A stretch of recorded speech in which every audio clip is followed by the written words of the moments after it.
Necessity is the mother of invention. It means आवश्यकता आविष्कार की जननी है, जिसका मतलब है कि जब जब मनुष्य को किसी भी वस्तु या किसी भी चीज की जरूरत पड़ी है या आवश्यकता पड़ी है तो उसने उन वस्तुओं को ढूंढा है, खोजा है और उसका आविष्कार किया है। इसका मतलब है कि जब तक हमें किसी चीज की जरूरत नहीं पड़ती है तब तक ना तो हम उसे ढूंढते हैं, खोजते हैं और ना ही उस वस्तु का आविष्कार हो पाता है। So once again welcome back on our YouTube channel the passion of learning English. तो आज की वीडियो में हम डिस्कस करने वाले हैं पार्ट्स ऑफ स्पीच, और ये वीडियो उन स्टूडेंट्स के लिए हैं जिन्होंने जस्ट इंग्लिश सीखना स्टार्ट किया है और वो चाहते हैं कि उनकी इंग्लिश ज्यादा से ज्यादा इंप्रूव हो, स्पेशली ग्रामेटिकली वे में, और वो इंग्लिश में अच्छे से कम्युनिकेट कर सकें। तो आइए समझने की कोशिश करते हैं कि पार्ट्स ऑफ स्पीच होते क्या हैं, इसकी डेफिनेशन क्या है और इनके पार्ट्स क्या हैं और इनके एग्जाम्पल्स क्या हैं।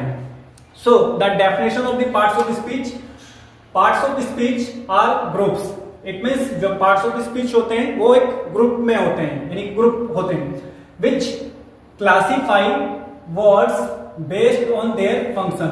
जो क्या करते हैं, बटे होते हैं या जिन्हें ग्रुप में बांटा गया होता है किस बेस पर, उनके फंक्शन और रोल्स के बेस पर, कि वो किस तरीके से फंक्शन करते हैं और उनके क्या रोल होते हैं विद इन अ सेंटेंस। इसका मतलब कि सेंटेंस के अंदर। Now and they help you understand how words work together. और ये क्या करते हैं, ये हमारी मदद करते हैं इस चीज को समझने में कि कैसे ये काम करते हैं। And to form grammatically correct and meaningful sentence.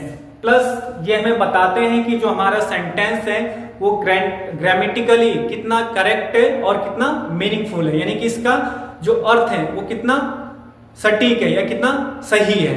So this is the definition of the parts of speech. Parts of speech like groups which classify words based on their function and roles, and it help us to understand how words work together to form grammatically and correct and meaningful sentence. So now let's see how many types of the parts of speech. So there are 8 parts of speech. First is noun, second is pronoun, third is adjective, fourth is adverb, fifth is conjunction, sixth is preposition, seventh is interjection, and eighth is verb. So these are the parts of speech. Now let's know noun, जो कि आपने कभी ना कभी पढ़ा होगा। For example, Ram क्या है, एक व्यक्ति का नाम है। So that is noun. Delhi is name of the place, ये क्या है, जगह का नाम है।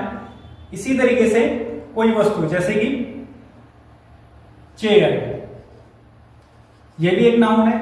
यानी कि वर्ल्ड में जितनी भी चीजें हैं और उनके जो भी नाम हैं उन सबको हम क्या कहते हैं, नाउन।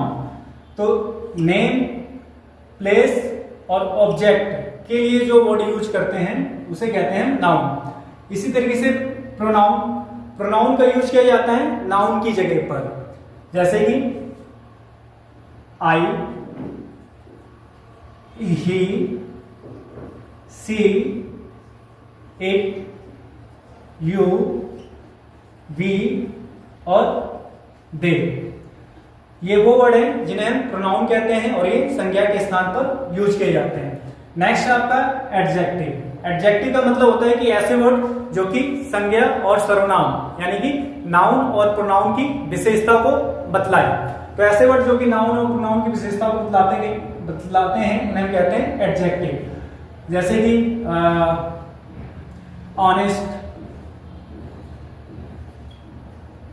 Able, clever, greedy. तो इस तरीके के जो वर्ड होते हैं जो कि संज्ञा और सर्वनाम की विशेषता को बतलाते हैं, तो ये वर्ड कहलाते हैं हमारे एडजेक्टिव। इसी तरीके से नेक्स्ट वर्ड है आपका एडवर्ब। एडवर्ब का मतलब होता है क्रिया विशेषण, यानी कि ऐसे वर्ड जो कि क्रिया की विशेषता को बतलाएं कि क्रिया कैसे की जाती है। जैसे कि राम इस काम को जल्दी से करता है। तो राम इस काम को कैसे करता है? जल्दी से। आप इस किताब को ध्यान से पढ़ते हो, तो आप इस किताब को कैसे पढ़ते हो? ध्यान से। तो ध्यान से, जल्दी से, इस तरीके के जो वर्ड होते हैं इन्हें हम कहते हैं एडवर्ब, जो कि क्रिया की विशेषता को बतलाने के लिए यूज किए जाते हैं। तो इस तरीके के वर्ड कहलाते हैं एडवर्ब। और एडवर्ब भी कई तरीके के होते हैं, जैसे कि फॉर एग्जाम्पल अगर हम एडवर्ब के एग्जाम्पल लिखते हैं, जैसे कि केयरफुली, ये एडवर्ब मैनर्स को बतलाने के लिए यूज किया जाता है। इसी तरीके से ऑलवेज, ये जो ऑलवेज वर्ड है ये भी आपका एक एडवर्ब है, और ये आ जाता है एडवर्ब ऑफ फ्रीक्वेंसी के अंदर, यानी कि ऐसे एडवर्ब जो कि किसी चीज के बार बार होने की बात करते हैं। इसी तरीके से पीसफुली, जिसका मतलब है शांतिपूर्वक तरीके से, या इजीली, यानी कि आसानी से।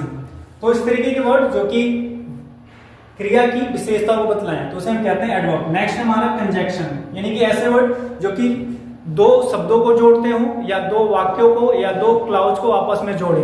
तो ऐसे वो वर्ड जो कि इन्हें जोड़ते हैं उन्हें हम बोलेंगे कंजक्शन। सो फॉर एग्जाम्पल, जैसे कि हम बट का यूज कर सकते हैं, जैसे कि राम अच्छा है लेकिन आप अच्छे नहीं हो। So Ram is good but you are not good. अगर आप मेरी मदद करोगे तो मैं आपकी भी मदद करूंगा। If you will help me so I will also help you. तो इसी तरीके से कई सारे कंजक्शन होते हैं जिसके बारे में आपको पता होना चाहिए, जैसे but, if, because, so that, ताकि। इसी तरीके से वाइल, जबकि।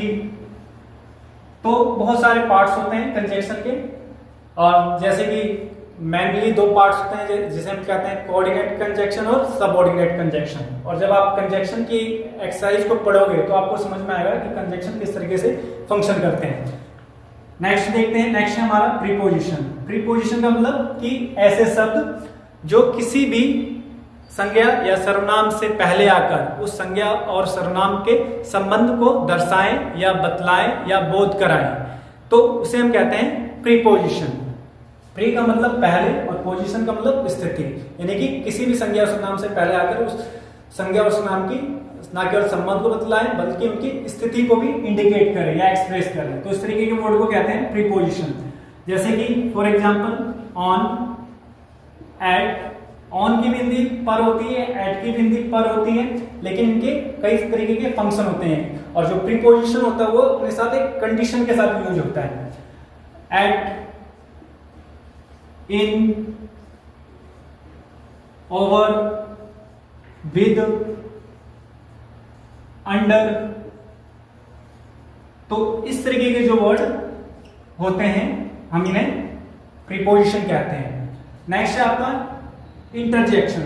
इंटरजेक्शन का मतलब है कि ऐसे वर्ड जो कि आपकी किसी भी स्ट्रॉन्ग फीलिंग या इमोशन को शो कर रहे हो या एक्सप्रेस कर रहे हो, कि आपको कोई फीलिंग जैसे कि ओह माय गॉड, या कहते हैं सो सैड, या व्हाट आइडिया, या बोलते हैं कि वेरी नाइस, एक्सीलेंट, ब्रेवो।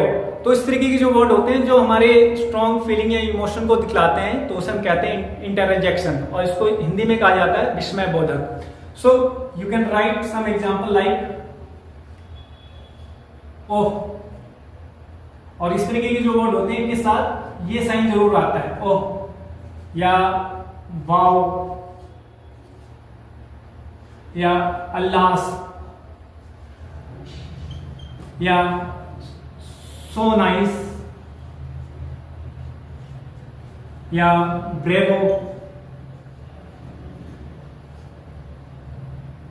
और ये साइन लगाना ना भूलें क्योंकि इसको कहते हैं एक्सक्लेमेटरी का साइन।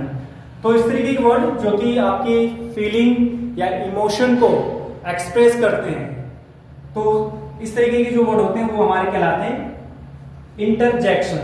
तो हमारा नेक्स्ट वर्ड है वर्ब।